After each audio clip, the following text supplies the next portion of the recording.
Let's make Maestri Pastai Velvety Pumpkin Pasta. You will need salt, pepper, nutmeg, and minced garlic, half and half, olive oil, Parmesan cheese, pumpkin puree, and of course a bag of Maestri Pastai pasta. Begin by cooking the pasta according to the package. Once it's ready, be sure to reserve 1 cup of the pasta water for later. Next, you'll heat up the olive oil in a pan over medium heat. Cook the garlic for about a minute until it's aromatic.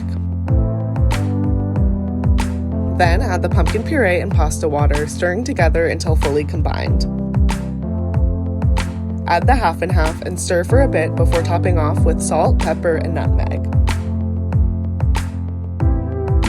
Mix the pasta with the sauce and top with Parmesan cheese before serving. Enjoy!